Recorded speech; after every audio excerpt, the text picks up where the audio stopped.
ओंकार ओडिया। नमस्कार फ्रेंड्स, ओंकार ओडिया चैनल रे आपण मानकु स्वागत।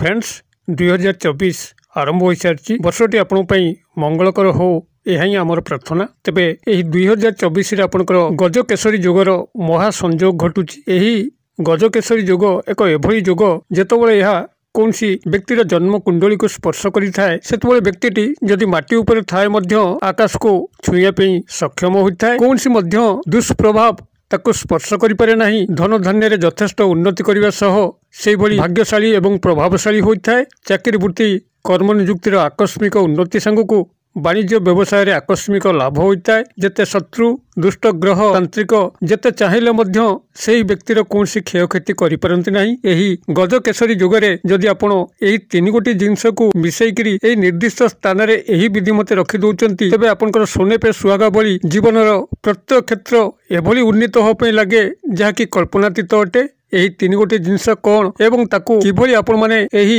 निर्दिष्ट विधि मते रखिबे तार संपूर्ण विश्लेषण जानिया पई वीडियोर शेष पर्यंत देखंतु। चैनल को प्रथम बार आस्तिले एवं एही भली कंटेंट रे आपन को रुचि रहउतिले चैनल कड़े थिबा लाल कलर सब्सक्राइब बटन क्लिक करी बेल आइकन क्लिक करी एवं ऑल नोटिफिकेशन पर क्लिक करी चैनल टी को सब्सक्राइब कर नियंतु। जेबली आमे जेतल मध्य आपण मानक सेबारे एही भली तंत्र मंत्र वीडियो अपलोड करिवो तार सर्वप्रथम नोटिफिकेशन आपण पाखरे पहुंचीबो एवं से सब को आपण माने सर्वदूर देखिकरी किछि ज्ञान आहरण करि परिबे। तबे फ्रेंड्स, एबे सुन नजर पकेबा एई शक्तिशाली गजकेशरी जोग जेउथरे कि आपण माने एई तीन गोटी जिंस को मिसेई करे निर्दिष्ट स्थान रे निर्दिष्ट विधि मते रखिले आपनकर भाग्यटी हीरा भली चकचक करिया पे लागिवो। आपण जेउ क्षेत्र रे मध्य पाद देबे से क्षेत्र रे सर्व सफलता आपनकर चरण स्पर्श करिवो। चाकरी कर्म क्षेत्र हो, वाणिज्य व्यवसाय स्थल हो, प्रेम प्रणय विवाह हो किंबा कठिन रोग कष्ट ऋण कष्ट शत्रु मान दौरात्म्य रक्षा पाइबा हो प्रत्येक क्षेत्र में आपण अप्रतिद्वंदी रही पारे।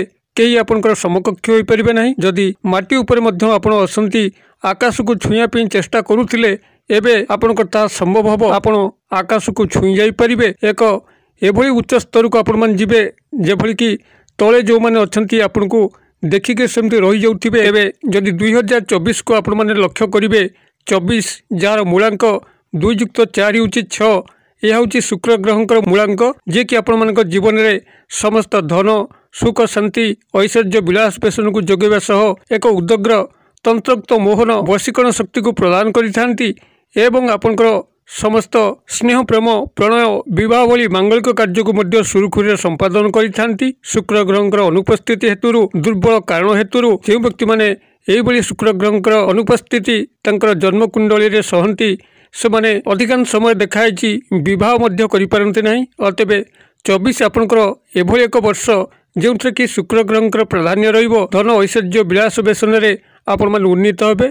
अवश्य मात्र 3 गोटी राशि नक्षत्र व्यक्तिर लक्षण को छाड़देले अन्यान्य समस्त राशि नक्षत्र माने खूब लाभवान एई 2024 रे होई परिबे। तेबे जदि आपण माने एई 2024 रे पडुथिबा गजकेशरी जोग जहा कि सबुठारु एक महासंयोग अटे। गज कहले आपनकर हाथी एवं केसरी कहले सिंह जहा कि आपनकर हाथी भली बलशाली एवं सिंह भली पराक्रमी। जदि यही महासंयोग रे आपण 3 गोटी जिनस को यही निर्दिष्ट विधि मते संग्रह करिकरी रक्षणाबेक्षण करुचंती तेबे आपण मानक जीवन रे समस्त महा उन्नति सोपान द्वार खोली जिवो। आपण जेउ क्षेत्र को मध्य जानतु से क्षेत्र रे विपुल सफलता लाभ करिवे। एबे एई गजकेशरी जोग सेतिबेले संगठित होता है जेतबेले कौनसी व्यक्तिर जन्म कुंडली रे चंद्र एवं गुरु बृहस्पति एक समय एक घरे बसी थांती। चंद्रमा जे कि आपनकर मनर कारक तत्व एवं गुरु बृहस्पति जे कि आपनकर मान सम्मान धन संपदर कारक तत्व जेतबेले एई दुई ग्रह आपनकर जन्म कुंडली रे एक गृह रे बसिबाकू आरंभ करंती सेतबेले अपूर्व महासंयोग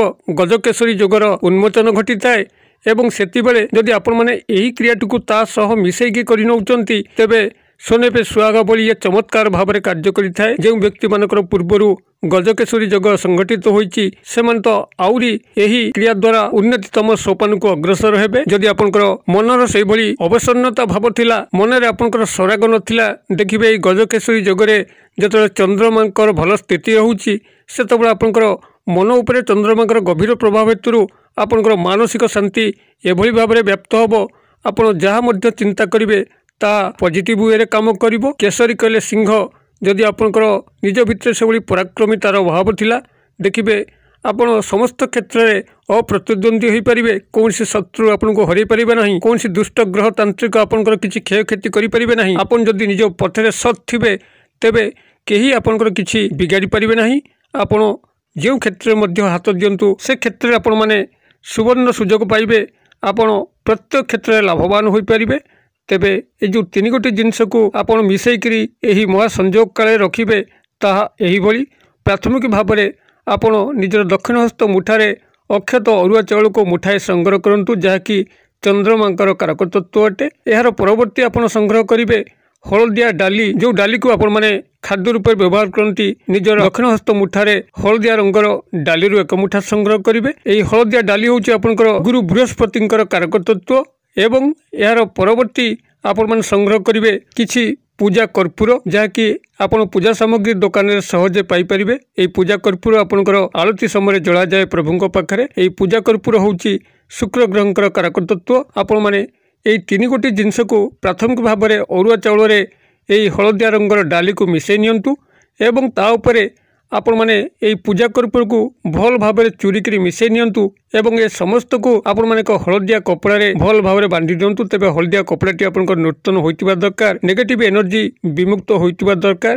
ସେଥିପାଇଁ ହଳଦିଆ କପଡ଼ାରେ ଆପଣମାନେ ଏହି କ୍ରିୟାଟିକୁ କରିବା ପୂର୍ବରୁ ଏହାକୁ ଆପଣମାନେ ଗଙ୍ଗା ଜଳରେ ଧୋଇ ନେଇଥିବା ଆବଶ୍ୟକ ଏବଂ କ୍ରିୟାଟିକୁ ଯେତେବେଳେ ଆପଣମାନେ ସଂଗଠିତ କରିବେ ତାହା ଆପଣଙ୍କର ଗୁରୁବାର ହୋଇଥିବା ଦରକାର। ଗୁରୁବାର ଦିନର ପ୍ରଭାତ ସମୟରେ ଆପଣ ସ୍ନାନ ଶୌଚ ଶୁଦ୍ଧପୂତ ହୋଇକରି ଉତ୍ତର ପୂର୍ବ ସଂଲଗ୍ନ ଈଶାନ୍ୟ କୋଣକୁ ମୁଖ କରିକିରି ସାମ୍ନାରେ ଏହି ହଳଦିଆ କପଡ଼ାକୁ ରଖନ୍ତୁ।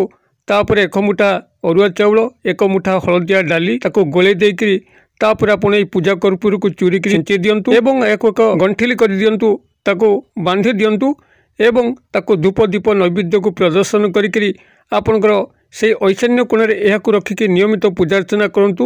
ସାଧାରଣତଃ ବ୍ୟକ୍ତିମାନଙ୍କର ଐଶାନ୍ୟ କୋଣରେ ପୂଜା ଘର ହିଁ ଥାଏ, ତେବେ ଆପଣମାନେ ପୂଜା ଘରେ ଏହାକୁ ରଖିକିରି ନିୟମିତ ପୂଜାର୍ଚ୍ଚନା କରିବେ। ଯଦି ପୂଜା ଘର ନାହିଁ ତେବେ ସେହି ଐଶାନ୍ୟ ଉତ୍ତର ପୂର୍ବ ସଂଲଗ୍ନ କୋଣରେ ଆପଣମାନେ ଏହାକୁ ରଖିକିରି ନିୟମିତ ପୂଜାର୍ଚ୍ଚନା କରନ୍ତୁ। ଦେଖିବେ ଆପଣଙ୍କର ସମସ୍ତ ମାଙ୍ଗଳିକ ତତ୍ତ୍ୱର ଶୁଭ ଉନ୍ମୋଚନ ଘଟିବ। ଆପଣ ଯେଉଁ କ୍ଷେତ୍ରରେ ମଧ୍ୟ ପାଦ ଦେବେ ସେ କ୍ଷେତ୍ରରେ ଅପୂର୍ବ ସଫଳତା ପ୍ରାପ୍ତ କରିବେ। ତେବେ ଆପଣମାନେ କ୍ରିୟାଟିକୁ କରନ୍ତୁ।